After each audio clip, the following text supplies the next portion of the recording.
A city in New York has hired a night mayor to make it more fun. A farmer gives away 1,000,000 potatoes after growing too many. And city council members in Tennessee claim that snow is fake. These are the weird stories on Weird AF News, the only daily weird news. Skidibidoo! Join me.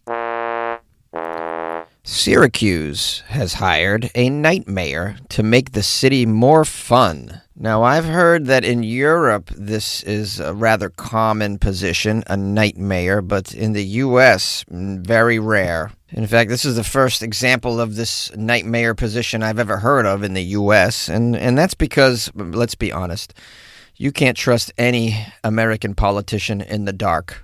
All right, I think that's a pretty good joke. Let's move on. It's Syracuse, New York. Syracuse Mayor Sharon Owens is creating a nightlife coordinator position to help make the city more inviting to young adults. They're calling it the Night Mayor, who I assume will be a vampire, to manage all the night crawlers. You got to have a vampire. I am the mayor of the night. We're going to have so much fun at night in the town. I'm kidding, but that would be awesome if it was a vampire. It's probably not going to be a vampire, but definitely someone with a pale complexion should have this position, who wears a purple velvet suit and an eye patch. I think that's your perfect night mayor. And, someone that maybe has a couple of DUIs would be appropriate. Those people know how to have fun. I mean, any of your friends have DUIs? They know how to have fun. Now, the article says that this position of night mayor is part of an effort to convince young people in Syracuse to become lifelong residents. The young people are leaving Syracuse. I think what's going on is they go there for college and then they bounce because, there's nothing going on in Syracuse. It's not exactly warm either. Now, according to the daytime mayor, this new nightlife coordinator for the city will be called the Night Mayor and will be key to their effort to keep young people in the city. The current day mayor is going to search for a person who will work with key nightlife people in downtown Syracuse and other parts of the city. The mayor says the full-time position will be funded within the city's budget. Oh man, I need to apply for this, right? Wouldn't I be great at this? I think I would. The only issue is I'd have to live in Syracuse, so no, kill me. I mean, really. But I know how to have fun. I totally know how to put together events. I mean, that's pretty much your job, right? Put together fun events. Definitely a night parade. Night markets would be a regular thing. When I travel in Asia, the night markets just blow me away. And I'm always like, why don't we have a constant flow of night markets in major U.S. cities? I mean, it would be amazing. Of course, there'd be a comedy festival, maybe two. I mean, I'd go especially hard pushing stand-up comedy, live comedy, because, we need it right now. We need it like a prescription.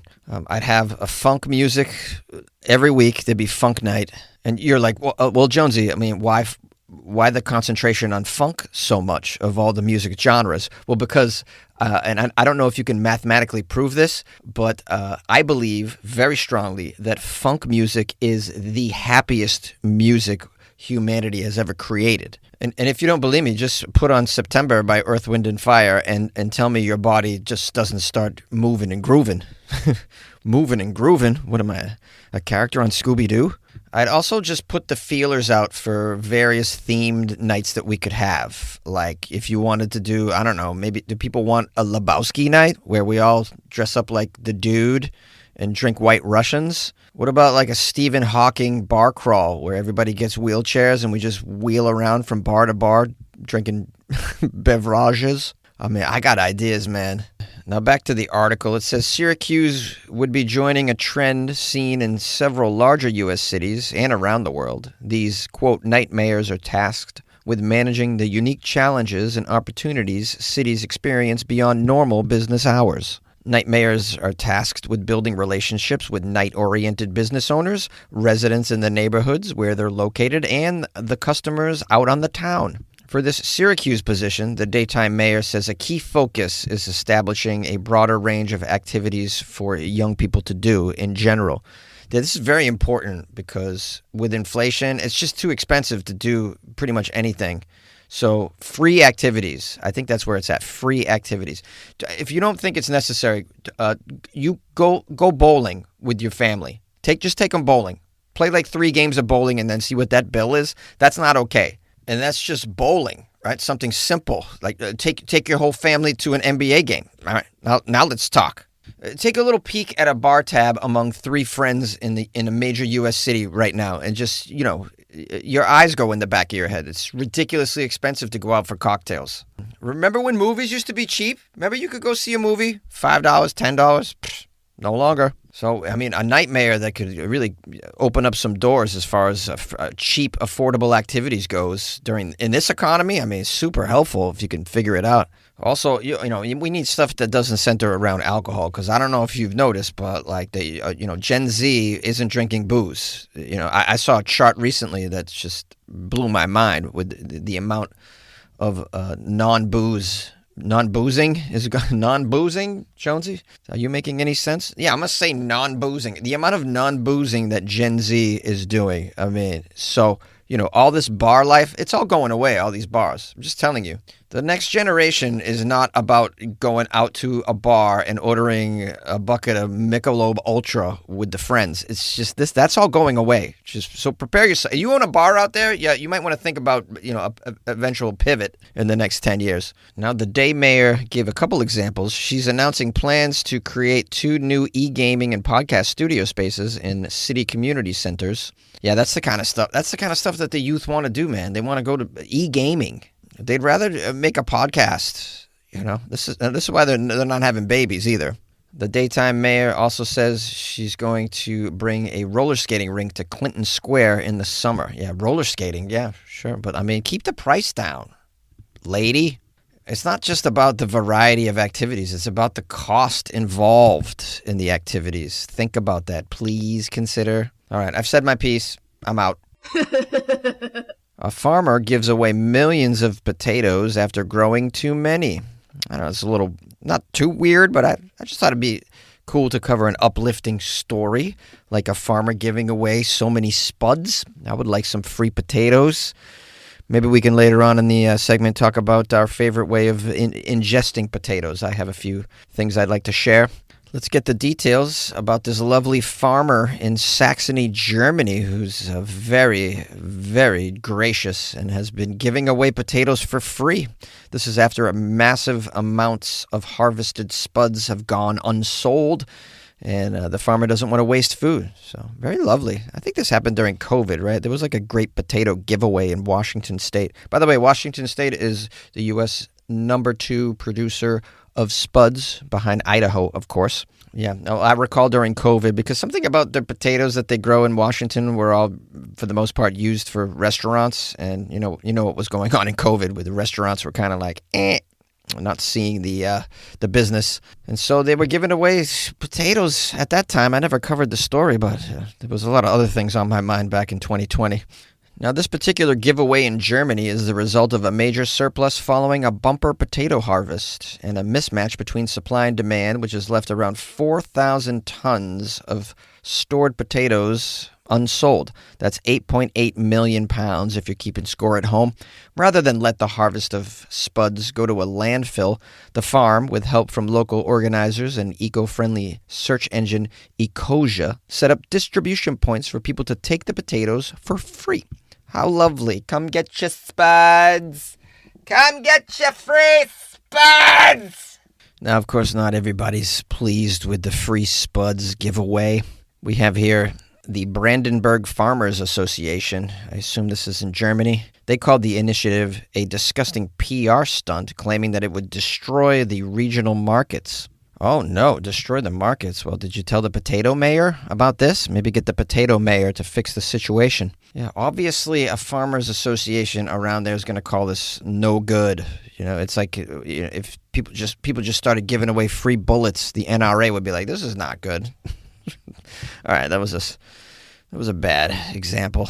They're not all winners coming out of my brain. But, you got to have nuance, right? Like, ordinarily, yeah, giving away potatoes or free anything is not good for that market, in a capitalist context. But, when the alternative is to just chuck the potatoes in a ditch, have a heart, Farmers Association. Now, the farm that gave away these millions of pounds of potatoes say that offering them for free, their partners say they hope to divert them from waste streams. I'm not sure what a waste stream is. Is that when you pee in a lazy river? Is that a pee in the lazy river? Come on, guys. It's a deep cut. Listen, I think the free potato situation is great. And I don't know if Germany's experiencing the sort of economic stress that some of us lower class Americans are experiencing. I'm going to assume they are. We could use some free potatoes, some free French fries. How about we set up a home distillery and make some vodka with it? I mean, that's a great use of some free spuds as vodka. I love vodka. But if you're going to ask me what my true favorite potato treat is, it may surprise a lot of you. I'm going with pierogies. Yeah, little potato stuffed dumplings from Poland. It's like one of my favorite treats in the world is some pierogies. Sweet potato pierogies. Are you out of your mind? Potato and onion. Oh, there's a place in New York City I used to go to, over in the East Village called Veselka, and I used to go there late night after a comedy show over there in that East Village area. Me and the comedians used to go on over to the cafe and sit outside and drink beer and eat pierogies. Some good memories there. Now, I would say second on my favorite potato-related food list would be, this is a good one. If you've had them, you know, sweet potato tots. Sweet potato tater tots. Oh, they're like candy. Now, feel free to email me your favorite potato treats. What would you do with a free 1 million pound of potatoes, huh? You set up that vodka distillery in your basement? I would hope that if you did, you would send me a bottle of your homemade vodka. Anyone make homemade vodka? I never thought to ask anyone make homemade booze that they could send me. Jeez, man, why not use this podcast for good, right? funnyjones@gmail.com. Hit me up. Rinse knows that greatness takes time, but so does laundry. So Rinse will take your laundry and hand deliver it to your door expertly cleaned. And you can take the time pursuing your passions. Time once spent sorting and waiting, folding and queuing, now spent challenging and innovating and pushing your way to greatness. So pick up the Irish flute or those calligraphy pens or that daunting beef Wellington recipe card and leave the laundry to us. Rinse. It's time to be great. City council members in Tennessee claim that snow is fake. What, the snow is fake? This is news to me. I didn't realize the snow is fake. Wow, bizarre. Well, so what was that yellow stuff I ate as a child? What was that? Fake snow. Oh man, all those years I was shoveling snow when I lived in New England. I was really shoveling nothing. Wow, so many wasted days. I wish I could have those days back where I shoveled nothing. But if you think about it, I actually got paid sometimes to shovel nothing. So, yeah, I mean, I scammed some people, I guess. I didn't realize at the time that I was being dishonest and swindling these poor saps. Yeah. If the snow wasn't real, though, why did my back hurt so much? I got so many questions about the fake snow. We have here 2 Memphis City Council members who think that snow from Winter Storm Fern is man-made. No, they got a storm called Fern. How bad are these names, man? Did we really run out of cool names? We're down to Fern. Ew, here comes Tropical Storm McGillicuddy. Council members Pearl Walker and Yolanda Cooper Sutton both publicly said that the snow was artificial. Each of them said that in different Facebook posts. Well, here's your problem. You got lawmakers and public servants that are on Facebook. This is your first issue. The article says, in fact, not just these idiots, but fake snow has been rampant on social media during this storm, especially on TikTok. Did anybody hear about this? People are claiming the snow is fake. Cooper Sutton, one of the council members, posted a video showing who she says is her husband attempting to melt a chunk of snow with a lighter. And she writes, "It's not melting. It's stink when you set fire to it. Oh my God, Jesus Christ, what is happening?" That's from her post. All right, lady, put down the camera. Put down the camera. Don't you need to get busy completely wasting the taxpayer dollars? Now, it looks like her coworker here, Walker, commented on the post saying that the snow is fake. It's, quote, man-made. She also posted a link to another Facebook video from someone named Angela, who says that when she first picked up the snow, quote, it was different. So what is going on here? They're saying this is fake snow. It's not melting. Did you try sticking it down your pants? I mean, what do we... Wow.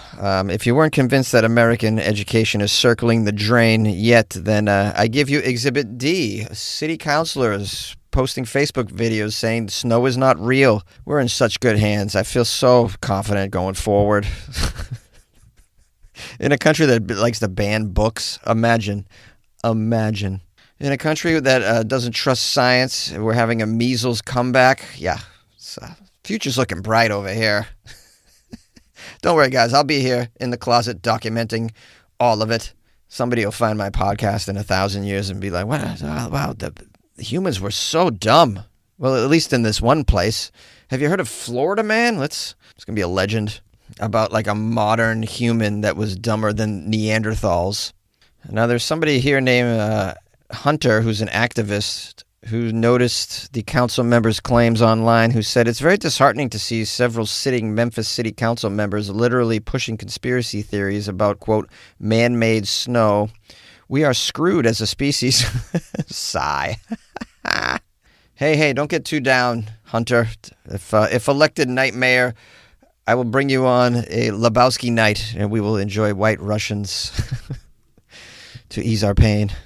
Now, it turns out one of these counselor members wrote back to this person who said, what conspiracy theory am I pushing? Can you explain? Explain to me why the snow is not melting with dripping water. Oh, right. So snow not melting. Is that what's going on? So I assume if she is correct, that snow's still going to be there by the time this podcast gets published. Anybody in Memphis, Tennessee, can you look out your window? Is the snow gone? It's gone. That means it melted. So unless it's like... What do they think? It's unmeltable snow that just, how does it disappear? Some men in black vacuum it up in the middle of the night, sent by the government? Do you think the people that believe in the fake snow also believe in the rapture? I'll bet you there's a correlation there. It's pretty strong. The saddest part of all is that these are public servants that behave like this. You're wondering how to get a government position in the U.S.? It doesn't take a brain.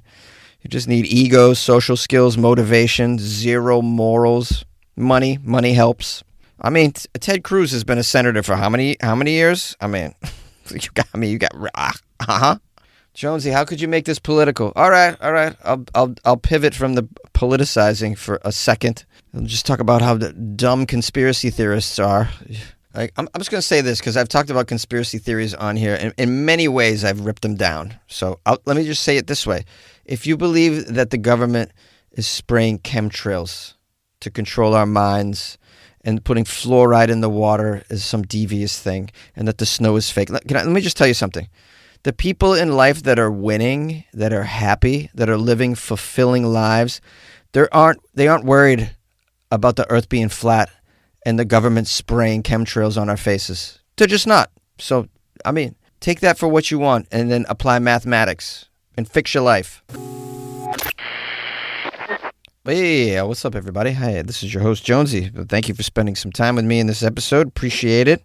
Appreciate all the emails. I've been getting stories from listeners, and it's very, very helpful for the show, helping me curate the weird news and pouring it into my brain, and then it comes out my mouth inside this closet. I'm back in the closet, by the way. I was recording the last week or so in Mexico City. Did not have a closet.